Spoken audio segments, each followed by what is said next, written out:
which she's doing right now, and being vulnerable, sharing her story and making an impact. So many women today struggle with loving themselves. So Tammy has made it her mission to teach them that true beauty comes from within and by healing from your past. Satan has helped Tammy accept who she is, flaws and all, by realizing she is enough, exactly the way she is.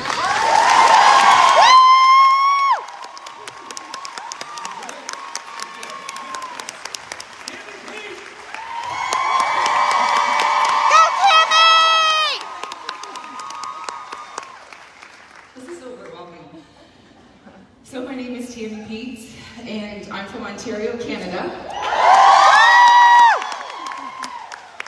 And 2020 was a very memorable year for a lot of people, but for me it was life-changing because it was where my healing journey began. A friend of mine gently suggested to me that I needed to go to a program for codependency, which I like to call my soul sickness. At 47 years old, I realized that I never even liked myself, let alone loved myself. I grew up in a home where there was alcoholism. And I lived at home till I was 27 years old because I was trying to control the situation. Back then, we didn't talk about our feelings, we just stuffed them. And I couldn't understand as a young little girl why my dad couldn't stop drinking. And I thought it was because he didn't love me enough. And I can remember sitting on the back porch with him and asking him to stop. Not understanding that he was really out of control and that it was a sickness. But I grew up believing that it was because of me. And I'm proud to say my dad hasn't had a drink in 22 years.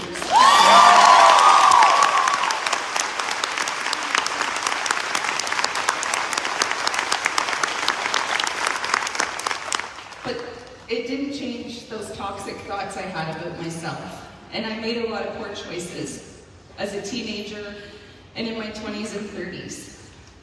And my kids, that's my family right there. And they mean everything to me. They're my greatest blessing and my greatest achievement. But I made poor choices. And I looked outside of myself for that love and validation from other people. And thank God, I'm 50 years old. I just turned 50 this week here. And I don't know about anybody else that's my age, but aren't you thankful there wasn't social media and cameras and everything?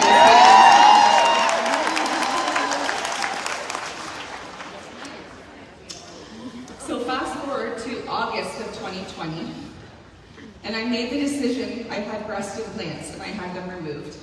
I had had them for 14 years. And they were making me sick, and I needed to make a personal choice for myself to have them removed. And it was while I was at home recovering from that surgery that mascara was introduced to me. I'd never heard of it, but I was invited to an online Facebook party.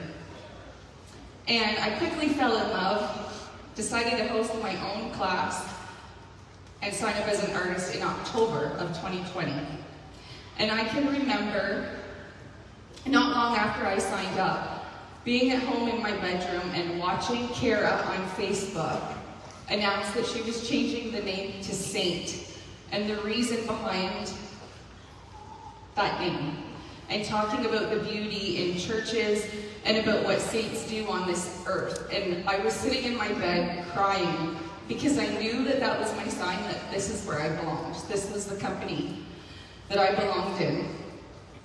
And I knew that I was going to use my platform to share my journey. Because I've always believed, I have a very strong faith in spirituality, and I've always believed that It's our job and our duty to share our stories with other people. And so I made it my mission that I was going to help other women who struggle with self-love. Can anybody relate to not feeling good enough? Not feeling pretty enough? Not being good enough? Not being smart enough? Just like they said this morning, the thing that you think disqualifies you is what qualifies you. And when you share your story, you give hope to other women who are struggling with that same thing. But the key is in healing. I had to go back and heal that young version of me. If you don't feel beautiful on the inside, there is no amount of makeup out there that is going to make you feel beautiful. And if you're somebody who, like me, carries shame and guilt from past choices that you've made, it's time to let it go and heal.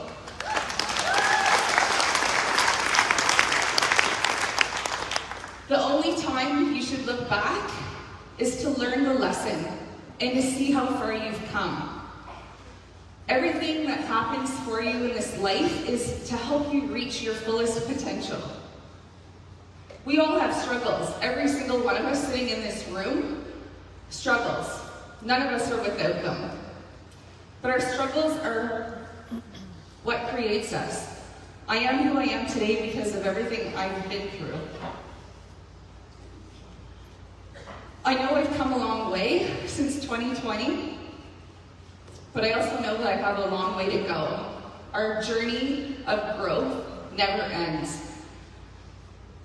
Just in February, I was on the incentive trip in Mexico, and I can tell you that immediately after getting there, I started to let that old way of thinking get back in my head, that stinking thinking, that I wasn't good enough, that I didn't belong there, and how stupid is that? I belonged there just as much as anybody else did. I worked hard for it, but my thoughts were telling me different, right? It was that anxiety coming back, that insecurity.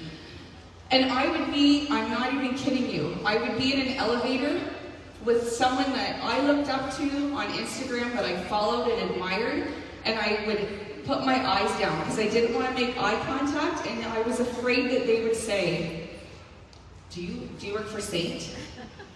That's how I felt. That's how insecure and small I felt. But I didn't share it with anybody. I had team members that were there, but I didn't share it because I was embarrassed and I didn't want to be judged. And I think as women, we need to be better. We can't hold this stuff in. We've got to get it out.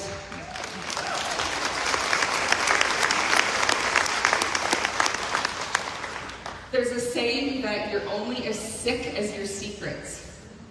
Those secrets that you're keeping inside you, have to get them out, or they are going to make you mentally and emotionally so sick. So there's something that I like to do. Probably 3 years ago, I wouldn't have recognized this. When I went back to that old way of thinking, I would have crawled in bed and pulled the covers over my head, and that would have been it. I would have sulked for a couple of days and then snapped out of it. But now I like to say the 3 A's. It's the awareness, then the acceptance, and then the action. What am I going to do to change it? And how am I going to change it? Think of the acronym HOW. I'm going to be honest. I have to be open, and I have to be willing to make that change. Nobody can make it for me. If everyone looked at themselves and focused on making themselves better, instead of pointing out what everyone else needs to do to change, our world would be such a better place. Not by fixing each other, but by fixing ourselves.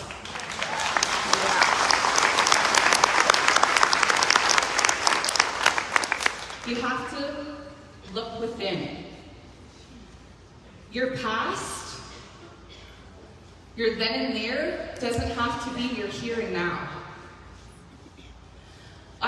work part-time now. I left my full-time job. And I work part-time now in a residence, and I work specifically in memory care with Alzheimer's and dementia patients. And when I started there, I thought, this is going to be such a fulfilling job. Like, I'm going to go in there and I'm going to make their day better and spend this time with them. And they're the ones that actually fill me up. And I feel so blessed. And I didn't even apply for it. It just kind of fell in my lap. And so, again, I said I have a strong faith. I know that that's where God wants me and that's where God needs me right now. And I have a 102-year-old woman there. 102, can you believe that? Her birthday was 2 weeks ago, and I said to her, Miriam, you don't look 102. And you know what she said to me? How do you know what a 102-year-old's supposed to look like? How many 102-year-olds do you know? I was like, oh my gosh, she's so right. But I like to pick her brain. I said to her on International Women's Day, what's your one piece of advice that you would give to women? And she said, be yourself and believe in yourself. And that's pretty powerful, right? Coming from 100, think of all the things she has seen in this lifetime. She's 102.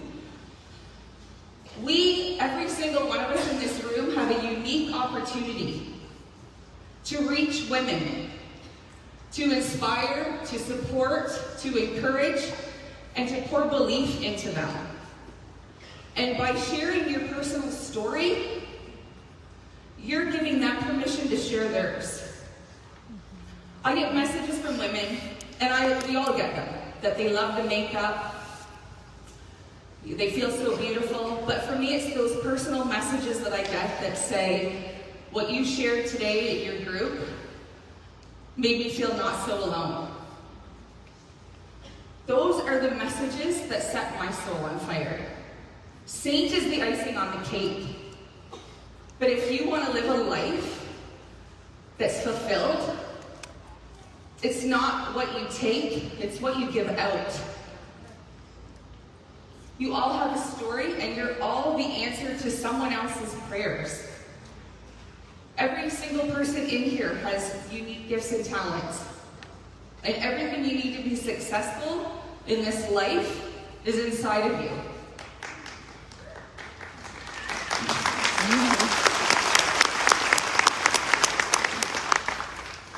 It's hard because we're social sellers, and so we have those people that like to tear us down on social media.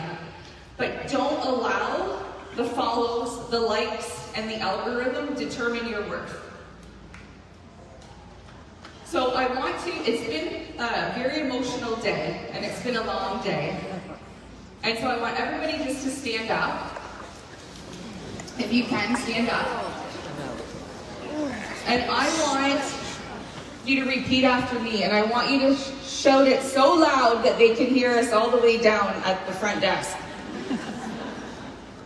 Okay? I am beautiful. I am beautiful. I am brave. I am brave. I am worthy. I am worthy. I am loved. I am loved. And I am enough. I am enough. Give yourself a round of applause.